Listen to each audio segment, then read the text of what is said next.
Hello, y'all. I am back. So this is Pimpette Chronicles. My name is Tanisha Brignoni, and I am reading from my book, Pimpette Chronicles, A Modern Black Woman's Guide to Dating Safely and Navigating These Mean Streets. And as I mentioned in part one of the intro video, I am planning on reading from the beginning to the end. Book is available on Amazon.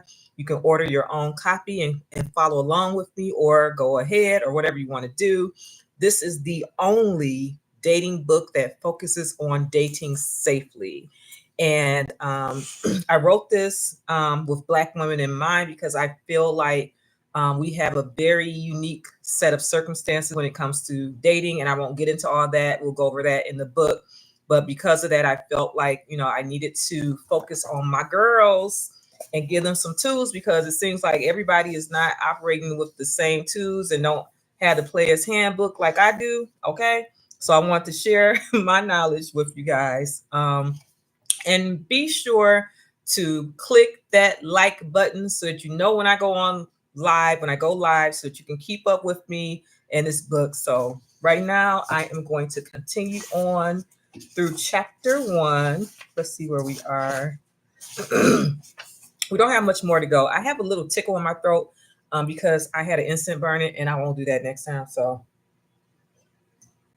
just bear with me. I'll be taking water breaks.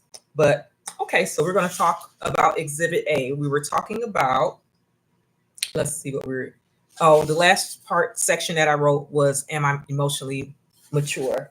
Let me turn this heater off. It was chilly today. All right. So here's our example story.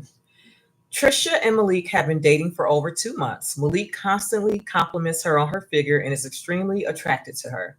One day while out and about, Malik ropes Trisha on her ass in a way that makes her feel uncomfortable, mainly because they are out in public. And secondly, they have not built that level of affection yet.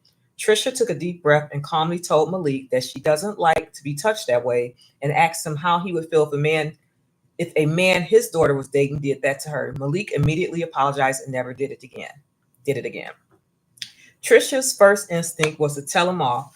This was partially because it was just a few days before her cycle, and experience had taught her to be extremely careful of how she expresses herself during this time.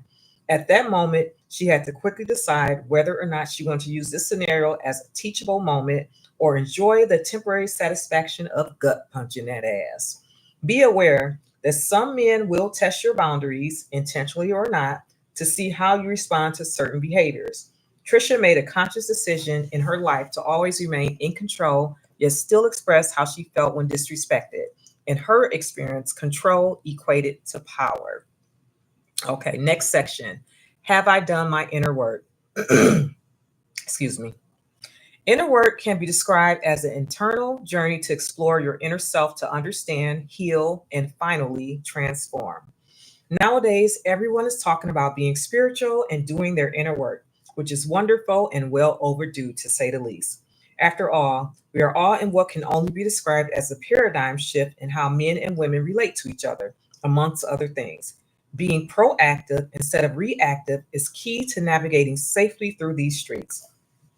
As most of us are learning, the probability of conflict arising between the sexes is more likely than not these days. With that in mind, it has become increasingly important that we protect our peace and only allow men, not males, y'all, there's a big difference, who are positive and nurturing to become and stay a part of our personal lives. When we have sex and become intimate, we are undoubtedly at our most vulnerable state of being. For this reason, it should not be taken lightly. No matter your belief system, one must acknowledge that we are all made up of energy, which can be exchanged but never destroyed. With that basic notion, avoiding negative energy is vital to your overall well being. For example, have you ever noticed that you feel sad or angry if you go around an angry or negative person or place, or how you feel somewhat uplifted when you're around a positive or happy person? Remember, we are living in perilous times, and death and destruction have been running rampant since COVID-19 began to sweep across the world. To scroll through your social media and not see an obituary or someone saying they have lost a loved one is rare. Suicide and murder cases are growing, and it is important that we work toward maintaining a healthy and balanced life and protect ourselves. This includes being mindful and observant of the types of energies, also known as people, we allow into our personal space. With this will ensure that you are always vibrating on a positive frequency. Here are some tips that can help you in doing your inner work and assure that you are one of the types of positive people you want to attract. Confront your past pains. This includes feelings of self doubt, past romantic relationship issues, familial relationships, fear of abandonment, inadequacies, sexual issues, addictions, whether drugs or food, and body image. Develop healthy habits that make you feel good about yourself. This may include some sort of physical activity. Try waking up every morning and committing to an hour of exercise, or maybe do it at the end of your day. Whatever time is best, just know that an aerobic activity will help you feel strong and empowered. It doesn't matter what you commit to, as long as it is good for you and makes you feel good. Watch what you put into your body. Have you heard the saying, you are what you eat? Well, this is truer than a lot of us want to admit. Putting healthy foods and drinks in your body helps you remain focused and keep you feeling energetic throughout the day. Acknowledge your past pains. Let's say it again. Acknowledge your past pains and forgive yourself for your mistakes. Often we forgive others but fail to forgive ourselves. Ask for forgiveness if you have done something wrong and it is heavy on your heart, if it is safe to do so. This does not mean the victim has to forgive you, but you can still release that negative energy and forgive yourself.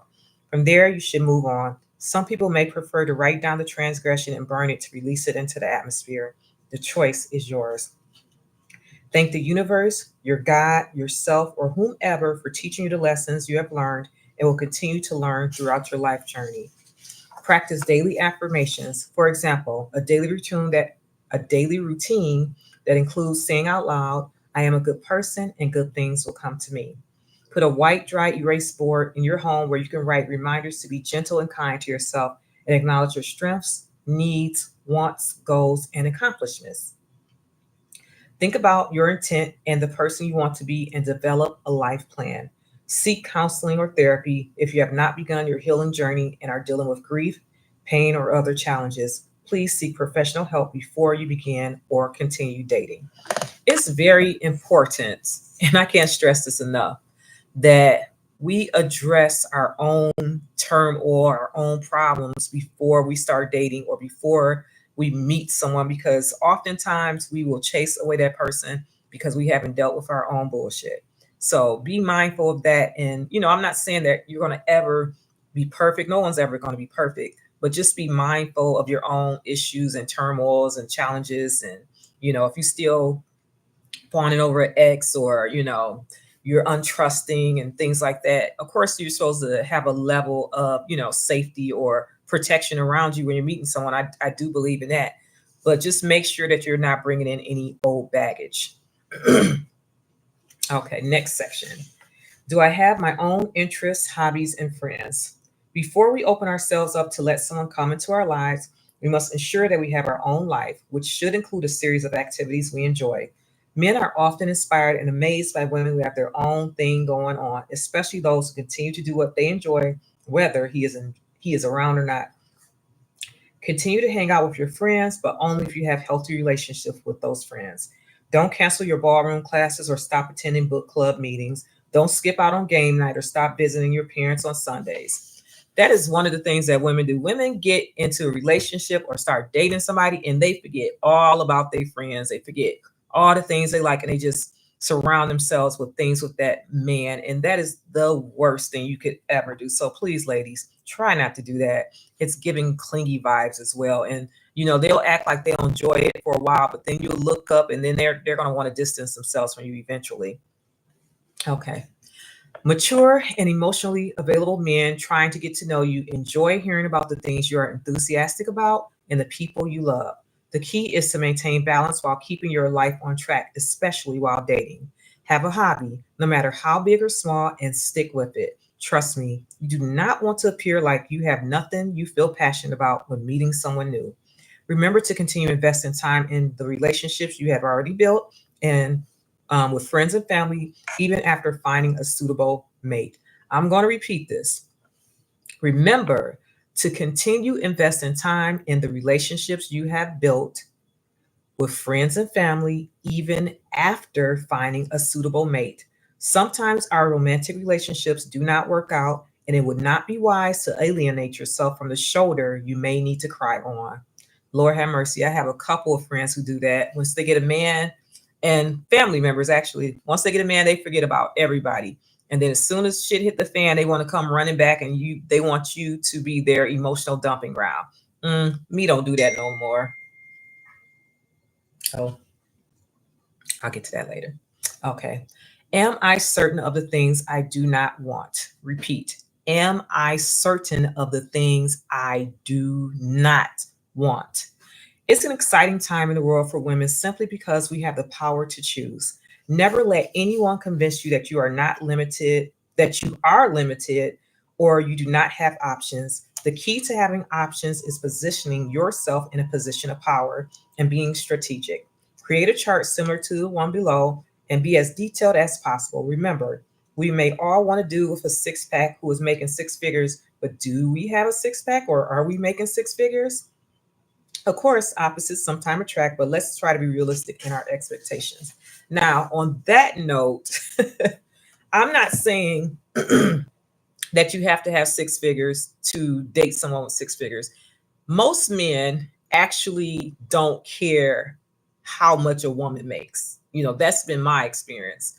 So don't take that way. I would like to revise that a little bit. I'll have a little different of opinion in the next book, but I just want to clarify that is not what I meant by that. But just being realistic in your expectations. And then on that section, we have a chart. Can you see that? I don't think you can see it anyway. Oh, there it is. Yay. So there's a chart that you can fill out in the book that kind of gives you absolute yes, absolute no, maybes, or bonus. So it gives you a way of kind of writing out what you want and how important it is to you. Excuse me. Okay.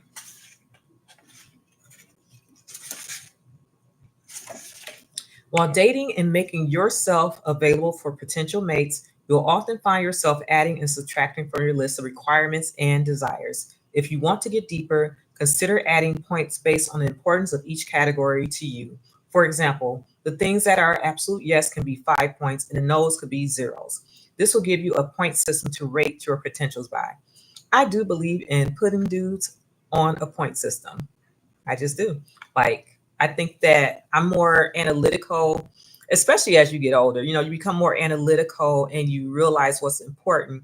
Like, at this stage in my life, looks are not that important. I'm not saying that I want to date a troll kid or anything, but I'm not looking for the finest man.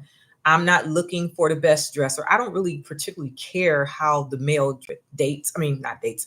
I don't care how he dresses as long as he's clean, as long as he goes to the doctor and takes care of himself. I don't really care about, those superficial things that used to be so important to me before. The most important thing to me in a man is how he treats me. That's number one. And then everything else is negotiable. Okay. So let's see. The entire reason for dating is to get to know what you want and need in a mate. As we continue to evolve and mature, those needs and wants change, which is perfectly normal. Most of us will not require the same thing at 26 that we will at 46. So don't let others convince you that you are fickle or don't know what is best for you. Remember, the most important thing is knowing what you do not want in your life and not accepting it in your world. Again, what you don't want is more important than knowing what you do want. So once you know, like, I know I don't want somebody who smokes, so therefore that's not a negotiable for me, because I'm not going to allow that person to even have access to me in any capacity, because I just don't like the smell or taste of cigarettes, and I don't want to kiss someone who smokes. It's disgusting. That's just me. Okay. So next section, we're going to address, am I dateable? According to any dictionary, dateable simply means being attractive in a romantic way. With that in mind, it is safe to say that some men are willing to date almost anyone. What this means to you as a woman is that you must constantly be on the lookout for wolves in sheep clothing. That is, if you are looking for a mate. If you are not, that's cool too. This book will still serve you well. I want you to understand that some men will intentionally date you for months or years and have no intention of ever committing to you. Most men know exactly what type of woman they want, and you may not even be in the running. It has absolutely nothing to do with how beautiful you are, how sexy you are, how wholesome you are, how intelligent you are, how well you cook, and it's definitely not about how well you put it down in the bedroom. Have you ever noticed how some men can be with an intelligent, beautiful, sexy woman and then turn around and marry the most basic chick? This is partly because since boyhood, men have developed an idea of what they want their wife to be like, even though many men lack the emotional maturity needed to choose wisely. You may even run into a mature man who still think like little boys, who still think like boys, who are searching based on some standard embedded in them by a previous generation of dysfunctional men that either does not exist or they themselves cannot live up to. This contributes to why most marriages end in divorce. Contrary to popular belief, it may not even have anything to do with whether they love you or not. And that's a huge thing. Like, women think it's about love. Men rarely, I'm not going to say rarely, but I've found that a lot of men don't marry the woman that they really, really love. They marry the woman that they feel like they can build with, or that's easier to control. This is my experience from the men that I know in my community. They don't base it off, oh, I love her so much. And actually, a lot of men are scared of the woman they love, and I would even go as far as say that some women are scared of the man that they love, and they look for other things. But love is a emotion, and I don't particularly believe that you can build a relationship off of love itself. You need um, so much more, which we'll get into a little bit later in the book. But yeah, you definitely cannot build a marriage off of love. Love is not high on my priority list because I believe in growing in love. I don't believe in falling in love, because if you fall in anything, what you're going to do? You're going to hurt yourself. You're going to bump your head. So I believe in growing in love, and growing in love is a very intentional, somewhat strategic thing to do. And, I feel like that's the most successful relationships. Okay.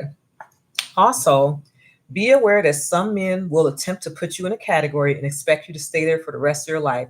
In all honesty, some of these categories may even be beneficial to you, but it is you who should determine what role you allow yourself to play and just how long you play it.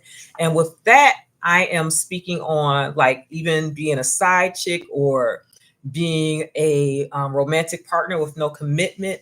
Those are roles that men will put you in, and whether or not you have agreed to that. They might think of you on a level and you think you going towards relationship, and you're not even in the running. So you have to be mindful and careful of that. All right, guys. So this video has been about 18, 19 minutes. So this is going to be the end of the introduction. We are on chapter 2. I think that I'm going to try to read a little bit every day. I think I can do that. I think I can do like 50 minutes, because this is what, 40 minutes a day. I think I can pull that off. So wish me luck and let's see what happened. But make sure you like this video, put a like by it, leave a comment. Let me know if you like what I'm doing here. It's going to be really loose. It's not going to be structured. And again, the book is Pimpette Chronicles, a modern Black woman's guide to dating safely and navigating these mean streets. We are in the very beginning stages, which is basically the meat of the book. And then you get into some juicy stuff. Like we have, let me read the chapters to y'all real quick, like the sections of the book, just to give you an idea. So we just finished chapter 1, which was, am I ready to date? Do I have a steady income or source of money? Am I emotionally mature? Have I done my inner work? Do I have my own interests, hobbies, and friends? Am I certain of the things I do not want? And am I dateable? Next, we're going into chapter 2, which will include becoming the best version. Oh, it's called asset or liability, because I feel like we all need to look at ourselves and find out, are we an asset or a liability? Becoming the best version of you. How do you feel? And raising your own net worth. So that's chapter 2. And in chapter 3, we're going to talk about dating safely in the new millennium. Our first section is going to be beware of the bitter man, the hobosexual. Y'all all know what a hobosexual is. Hopefully you do. If you don't, go to my Cinematic Griot channel and watch the little short video movie I did on the hobosexual. it's actually pretty funny. So you can watch that and get an idea of what a hobosexual is. Okay, and this chapter also includes dating safely and ethically, intimate partner violence, getting to know him, protecting yourself, not all fairy tales come true, an exit strategy, and life with Marco. So that will include some short stories and also some skills that can help you through your dating journey. Chapter 4 is focused on choosing your partner, your likes versus dislikes or biases. Then we have a story called So It Is But Never Was, the 3 stages of dating, what exactly is a good man. The King and Queen is also a story. It's a trigger warning story. So there is some abuse in that story. So be prepared. And also, what is a successful relationship? Those are the things we're going to cover in chapter 4. Chapter 5, dating in the new millennium, never give up all your power, social media and dating, raising the bar, living in the HP. That's a short story about a person from HP, which if you're not familiar with that, that's Holland Park, y'all. Gaining and recognizing your power. How serious are you? When all else fails, single mothers only, nipping it in the bud, and don't be fooled by the okie doke. Chapter 6, which is our last chapter, is called Sex Life Matters, because you know what? Sex should be the last thing that you get to when you meet somebody and dating. So sex life matters. Sexual compatibility. Can you guess his dick size or not? Sexual health and access granted. And then the very last section is living in love, because once in the end, we want to get to the love part of everything, because love is so lovely, right, y'all? All right. Well, thank you so much for joining me. This has been a lot of fun. And again, my name is Tanisha Brignoni, and I'm the author of Pimpette Chronicles. Be sure to hit that like button, share this video, subscribe to my channel, and I will see you guys again tomorrow. Ta-ta.